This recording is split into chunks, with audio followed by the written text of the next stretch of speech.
ಜನಗಳ ಬಗ್ಗೆ ನಿಮಗೆ ಸ್ವಲ್ಪ ಮಟ್ಟಿನ ಕಾಳಜಿ ಇದ್ರೆ, ಸ್ವಲ್ಪ ಮಟ್ಟಿನ, ಜಾಸ್ತಿ ಬೇಡ, ಸ್ವಲ್ಪ ಮಟ್ಟಿನ ಕಾಳಜಿ ಏನಾದ್ರು ಇದ್ರೂ ಕೂಡ ತಕ್ಷಣ ಇದಕ್ಕೆ ಇತ್ಯರ್ಥ ಮಾಡಿ ಇದಕ್ಕೆ ಸಮಸ್ಯೆಯನ್ನು ಬಗೆಹರಿಸುವಂತ ಕೆಲಸ ಮಾಡಿ. ನೋಡಿ, ನಿಜವಾಗೂ ತೆರಿಗೆ ಕಟ್ಟಕ್ ಆಗಲ್ಲ. ಇದು ನಾವು ಕೋರ್ಟಿಗರು ಹೋಗಿ ಇದಕ್ಕೆ ರಿಲ್ಯಾಕ್ಸ್ ನಾವು ತಂದೆ ತರ್ತೇವೆ.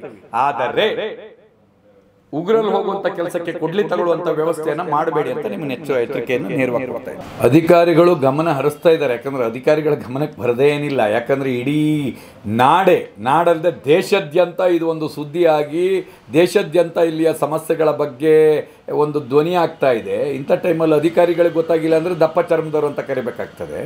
ಗೊತ್ತಾಗ್ತಾ ಇದೆ. ಗೊತ್ತಾಗಿಯೂ ಕೂಡ ಜಾಣ ಕುರುಡುತನವನ್ನು ಮಾಡ್ತಾ ಇದ್ದಾರೆ. ಏನು ಮಾಡ್ತಾ ಇದ್ದಾರೆ ಅಂದರೆ, ಯಾರಿಗೆ ನೋಟಿಸ್ ಕಳಿಸಿದಿರೋ ಅವ್ರನ್ನ ಹೆಂಗಾರು ಮಾಡಿ ಬಲೆಗೆ ಹಾಕಬೇಕು, ಏನಾರು ಮಾಡಿ ಅವರು ಡೇಟಾ ತೊಗೋಬೇಕು ಅಂತ ಹರಸಾಹಸ ಮಾಡ್ತಾ ಇದ್ದಾರೆ. ಹಗಲು ರಾತ್ರಿ ಹರಸಾಹಸ ಮಾಡ್ತಾ ಇದ್ದಾರೆ. ಇದೇ ಕೆಲಸನ 2022ರಲ್ಲಿ ಅವ್ರು ಏನಾದರೂ ಈ ಹರಸಾಹಸ ಮಾಡಿದರೆ ಇವತ್ತು ಅವರಿಗೆ ಎಲ್ಲರೂ ತೆರಿಗೆ ವ್ಯಾಪ್ತಿಯಲ್ಲಿ ಬರ್ತಿದ್ರು, ತೆರಿಗೆ ಕಟ್ಟೋರು ತೆರಿಗೆ ಕಟ್ತಾ ಇದ್ರು, ತೆರಿಗೆ ಕಟ್ತಾ ಇದ್ದ ವಸ್ತುಗಳಿಗೆ ರಿಯಾಯಿತಿ ಸಿಗ್ತಾ ಇತ್ತು.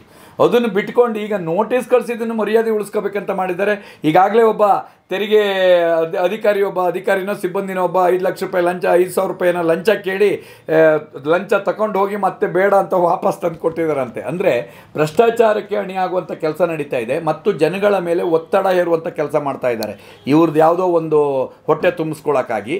ಅದನ್ನು ಖಂಡಿತವಾಗಿಯೂ ನಾವು ಅದಕ್ಕೆ ಅವಕಾಶ ಕೊಡಲ್ಲ. ಈಗಾಗಲೇ ಅವರು ಮೀಟಿಂಗ್ ಮಾಡಬೇಕು ಅನ್ನೋದು ಯಾವುದಾಗಿದ್ದರೆ ಒಂದು ಪ್ರತಿಷ್ಠಿತ ಒಂದು ಸಂಸ್ಥೆ ಅದನ್ನು ಕೈಗೆತ್ಕೊಂಡು ಹೋರಾಟವನ್ನು ಅಷ್ಟು ಜನನ ಒಗ್ಗೂಡಿಸ್ಕೊಂಡು ಹೋರಾಟ ಮಾಡ್ತಾ ಇದೆ. ಪ್ರತಿಷ್ಠಿತ ಸಂಸ್ಥೆಯ ಒಂದು ಇದನ್ನು ಕೇಳಬೇಕಿತ್ತು, ಮೀಟಿಂಗಿಗೆ ಕರೆಯುವಂಥ ಕೆಲಸ ಮಾಡಬೇಕಿತ್ತು. ಅದನ್ನು ಹೊರತುಪಡಿಸಿ ಅವರವರೇ ಫಸ್ಟಿಗೆ ಹೇಳಿದ್ರು 4 ವರ್ಷದ ಕಟ್ಟಿ ಅಂದರು. ಆಮೇಲೆ ಸರಿ ಆಯಿತು 3 ವರ್ಷದ ಬಿಡಿ, 1 ವರ್ಷದವರು ಕಟ್ಟಿ ಅಂದರು. ಫಸ್ಟಿಗೆ ಹೇಳಿದ್ರು 18% ಕಟ್ಟಿ ಅಂದರು. ಈಗ 1% ಕಟ್ಟಿ ಅಂದರು. ನಮ್ಮ ಹೋರಾಟದ ಕಾವು ಬಿಸಿ ಏರ್ತಾ ಇದ್ದಾಗ ಹಂಗೆ ಹೇಳ್ತಾ ಇದ್ದಾರೆ. ನಾವು ಹೇಳ್ತಾ ಇರೋದು ಒಂದೇ, ಸಿಂಪಲ್ ಇದೆ. ತಪ್ಪನ್ನು ಮಾಡಿದ್ದೀರಿ. ನೀವು ತಪ್ಪು ಮಾಡಿದಾಗ ಆ ತಪ್ಪು ಮಾಡಿದ್ದಕ್ಕೆ ನಿಮ್ಮ ತಪ್ಪಿನಿಂದ ಇವತ್ತು ನಮಗೆ ಸಮಸ್ಯೆ ಆಗಿದೆ, ಮಾನಸಿಕ ಹಿಂಸೆ ಆಗಿದೆ, ನಮಗೆ ಭಾಳ ಟಾರ್ಚರ್ ಆಗಿದೆ. ಆದ್ದರಿಂದ ನೀವು ಇಲ್ಲಿಯವರೆಗೆ ಆಗಿರೋದನ್ನು ಸಂಪೂರ್ಣವಾಗಿ ವಜಾಗೊಳಿಸಿ. ಯಾಕಂದರೆ ನಾವು ಏನರಲ್ಲಿ ಮಾಡಿದ್ದೀವಿ ಅನ್ನೋದು ನಿಮ್ಗೆ ಗೊತ್ತಿಲ್ಲ. ನಾವು ಹೇಳ್ತೀವಿ ಹಣ್ಣಲ್ಲಿ ಅಂತ ಹೇಳ್ಬಿಟ್ಟು ಅದನ್ನು ನೀವು ಕೇಳೋಕ್ಕೆ ತಯಾರಿಲ್ಲ. ನಮ್ಮ ಹತ್ರ ಏನಾದ್ರು ಹಣ್ಣೇ ತಂದಿದ್ದೀವಿ ಅಂತೇಳಿ ಮಾರೋಣ ಅಂತ ಹೇಳಿದ್ರೆ ನಮ್ಮ ಹತ್ರ ಬಿಲ್ ಇಲ್ಲ, ನಿಮ್ಮ ಹತ್ರ ಕೂಡ ಇಲ್ಲ. ಹಾಗಾಗಿ ಈ ವಾಗ್ವಾದ ಮಾಡಿ ಸಮಯ ಹಾಳು ಮಾಡ್ಕೊಳ್ಳೋದಕ್ಕಿಂತ, ಈ ನಾಡಿನ ವ್ಯವಸ್ಥೆನ ಹಾಳು ಮಾಡ್ಕೊಳ್ಳೋದಕ್ಕಿಂತ, ಈ ನಾಡಿನ ಒಂದು ಸಣ್ಣ ಉದ್ಯಮಿಗಳ ಒಂದು ಅವರಿಗೆ ಆಘಾತನ ನೀಡುವಂಥ ಕೆಲಸ ಮಾಡೋದಕ್ಕಿಂತ ಈ ವರ್ಷ ಬಿಡಿ. 2026-27ನೇ ಸಾಲಿನಲ್ಲಿ ಪ್ರತಿಯೊಬ್ಬರಿಗೂ ಈಗೇನು ನೀವು ಒದ್ದಾಟ ಮಾಡ್ತಾ ಇದ್ದೀರೋ, ಎಲ್ಲರದ್ದು ಡೇಟಾ ತೊಗೋಬೇಕು ಅಂತ ಒದ್ದಾಟ ಮಾಡ್ತಾ ಇದ್ದೀರೋ, ಅದೇ ಒದ್ದಾಟವನ್ನು ಇನ್ನು ಮುಂದೆ ಮಾಡಿ ಎಲ್ಲರ ಡೇಟಾ ನೀವು ಒದ್ದಾಟ ಮಾಡಬೇಡಿ. ನಿಮ್ಮ ಬುಡಕ್ಕೆ ತಂದು ನಾವು ಕೊಡುವಂಥ ಕೆಲಸವನ್ನು ನಾವು ಮಾಡ್ತೀವಿ. ನಿಮ್ಮ ಬುಡಕ್ಕೆ, ನಿಮ್ಮ ಹತ್ತಿರಕ್ಕೆ ತಂದು ನಾವು ನೋಡ್ರಿ ಇಂಥ ಅಕೌಂಟ್ ಮಾಡ್ತೀವಿ ಅಂತ ಹೇಳ್ಬಿಟ್ಟು ಅದು ಏನು ನಿಯಮ ಇದೋ ಅದನ್ನು ಪಾಲಿಸೋಕ್ಕೆ ನಾವು ಭದ್ರಾಗಿದ್ದೀವಿ. ನಾವೇನು ತೆರಿಗೆ ಕಳ್ಳರಲ್ಲ, ನಾಡದ್ರೋಹಿಗಳಲ್ಲ. ನಾವು ದೇಶ ಅಭಿವೃದ್ಧಿ ಹೊಂದಬೇಕು, ನಾಡು ಅಭಿವೃದ್ಧಿ ಹೊಂದಬೇಕಂತ ಇರೋರೆ. ಆದರೆ ಅದಕ್ಕೆ ಆದಂಥ ಒಂದು ರೀತಿ ನೀತಿ ಇದೆ. ಆ ರೀತಿ ನೀತಿಯಲ್ಲಿ ನೀವು ಕೇಳಿಲ್ಲ. ಈಗ ರೀತಿ ನೀತಿಯಲ್ಲಿ ನಾವು ಬರಲಿಕ್ಕೆ ತಯಾರಿದ್ದೀವಿ. ದಯವಿಟ್ಟು ನಮ್ಮನ್ನು ಒಳ್ಳೆ ರೀತಿಯಿಂದ ನಡೆಸ್ಕೊಳ್ಳಿ, ಈ ರೀತಿಯೆಲ್ಲ ಮಾಡಬೇಡಿ. ಹಾಗೆ ಮಾನ್ಯ ಸಿದ್ದರಾಮಯ್ಯನವರೇ, ನಾನು ಇಷ್ಟವರೆಗೆ ನಿಮ್ಮ ಬಗ್ಗೆ ನಾನು ಮಾತನಾಡಿರಲಿಲ್ಲ. ಇದು ನಿಮ್ಮ ಕರ್ನಾಟಕ ಸರ್ಕಾರದ ತೆರಿಗೆ ಇಲಾಖೆಯಿಂದ, ಕಮರ್ಷಿಯಲ್ ಟ್ಯಾಕ್ಸ್ ಇಲಾಖೆಯಿಂದ ಬಂದಿದೆ. ನಿಮ್ಮ ಒಂದು ರಿಸ್ಟ್ರಿಕ್ಷನ್ ಮೇಲೆ, ನಿಮ್ಮ ಒಂದು ಅಣತಿ ಮೇಲೆ ಇದು ಬಂದಿರ್ತದೆ. ದಯವಿಟ್ಟು ನೆನಪಿಟ್ಕೊಳ್ಳಿ. ಏನು ನಮ್ಮ ಸಣ್ಣ ಪುಟ್ಟ ಉದ್ದಿಮೆಗಳನ್ನು ಕಡೆಗಣಿಸಿ ಸಣ್ಣ ಪುಟ್ಟ ಉದ್ದಿಮೆದಾರರಿಗೆ ನೀವೇನೋ ಮರಣಶಾಸನ ಬರಲಿಕ್ಕೆ ಹೋಗಿದ್ದೆ ಹೋದಾದರೆ, ಈ ಹಿಂದೆ ನೀವು ಮಾಡಿದ್ರಿ. ದೊಡ್ಡ ಮಾಲ್ಗಳಿಗೆ BBMP ವತಿಯಿಂದ ಬೀಗ ಹಾಕುವಂಥ ಪ್ರಯತ್ನ ಮಾಡಿದ್ರಿ. ಅವರೆಲ್ಲ ಕೋರ್ಟಿಗೆ ಹೋದರು. ಕೋರ್ಟ್ ನಮಗೂ ಗೊತ್ತು, ನಾವು ಕೋರ್ಟಿಗೆ ಹೋಗುವಂಥ ಕೆಲಸವನ್ನು ನಮ್ಮ ಸಂಸ್ಥೆ ಮಾಡ್ತದೆ. ಪ್ರಯತ್ನ ಮಾಡಿ ಕೊನೆಗೆ ಮುಂದಿನ ದಿನಗಳಲ್ಲಿ ನೀವು ಏನು ಹೇಳಿ, ನಿಮ್ಮ ಒಂದು ಚುನಾವಣೆ ಸಂದರ್ಭದಲ್ಲಿ ನಾವು ಇದನ್ನು ಲೆಕ್ಕವನ್ನು ಕೊಡಬೇಕಾಗ್ತದೆ ನಿಮಗೆ. ನೀವೀಗ ನಮ್ಮನ್ನು ಲೆಕ್ಕ ಕೇಳ್ತಾ ಇದ್ರಿ, ನಾವು ಆಮೇಲೆ ನಿಮಗೆ ಲೆಕ್ಕವನ್ನು ಕೊಡುವಂಥ ಕೆಲಸ ಮಾಡಬೇಕಾಗತ್ತೆ. ಯಾಕಂದರೆ ಚುನಾವಣೆ ಸಂದರ್ಭದಲ್ಲಿ ನಾವೆಲ್ಲರೂ ನಮ್ಮನ್ನು ಹೊಟ್ಟೆ ಉರಿಸಿದ ತಪ್ಪಿಗೆ ನಾವು ನಿಮ್ಮ ವಿರುದ್ಧವಾಗಿ ಕೆಲಸ ಮಾಡುವಂಥ ಕೆಲಸವನ್ನು ಮಾಡಬೇಕಾಗತ್ತೆ. ಯಾಕಂದರೆ ಇಲ್ಲಿವರೆಗೂ ಕೂಡ ನಾವು ನಿಮಗೇನು ಹೇಳಿಲ್ಲ. ಯಾಕೆಂದರೆ ಭಾಳಷ್ಟು ಉತ್ತಮ ಕೆಲಸವನ್ನು ಮಾಡಿದಿರಿ ಅನ್ನೋ ಉದ್ದೇಶಕ್ಕಾಗಿ ಇದನ್ನು ನಾವು ಮರೆಮಾಚಿದ್ವಿ. ಇವತ್ತಲ್ಲ ನಾಳೆ ನೀವು ಬದಲಾವಣೆ ಮಾಡ್ತೀರಂತ. ಬಟ್ ನೀವು ಅದನ್ನೇ ಮುಂದುವರಿಸಿದ್ದೇ ಹೋದಾದರೆ ನಮ್ಮ ಉಳಿವಿಗಾಗಿ ನಾವು ಅದನ್ನು, ನಿಮ್ಮ ತಪ್ಪುಗಳನ್ನು ನಾವು ಬಹಿರಂಗಪಡಿಸಬೇಕಾಗುತ್ತೆ. ಮಾನ್ಯ ಸಿದ್ದರಾಮಯ್ಯನವರೇ, ದಯವಿಟ್ಟು ಎಚ್ಚೆತ್ತುಕೊಳ್ಳಿ. ಸರ್, ಮುಂದಿನ ದಿನಗಳು ಯಾವ ರೀತಿ ಹೋರಾಟ ಮಾಡ್ತೀರಾ? 25ನೇ ತಾರೀಕು ಇಡೀ ಕರ್ನಾಟಕ ರಾಜ್ಯಾದ್ಯಂತ ಎಲ್ಲ ಸಣ್ಣ ಉದ್ಯಮಿಗಳದಾರರು, ಬೀದಿ ಬದಿ ವ್ಯಾಪಾರಿಗಳು, ಹೂವಿನ ವ್ಯಾಪಾರಿಗಳು, ಹಣ್ಣಿನ ವ್ಯಾಪಾರಿಗಳು, ತರಕಾರಿ ವ್ಯಾಪಾರಿಗಳು, ಮಾಂಸದ ವ್ಯಾಪಾರಿಗಳು, ಹಾಲಿನ ವ್ಯಾಪಾರಿಗಳು ಎಲ್ಲರೂ ಕೂಡ ಬರ್ತಾ ಇದ್ದಾರೆ. ಬಂದು ಏನು ಫ್ರೀಡಮ್ ಪಾರ್ಕ್ನಲ್ಲಿ ಹಿಂದೆಂದೂ ಕಾಣದ ರೀತಿಯಲ್ಲಿ, ಹಿಂದೆಂದೂ ಇಲ್ಲಿವರೆಗೆ ಕಂಡಿಲ್ಲ ಆ ರೀತಿಯಲ್ಲಿ ಲಕ್ಷಾಂತರ ಜನ ಮತ್ತು ಅವರ ಕುಟುಂಬಸ್ಥರು ಅಲ್ಲಿ ಪಾಲ್ಗೊಳ್ತಾರೆ ಹೋರಾಟದಲ್ಲಿ.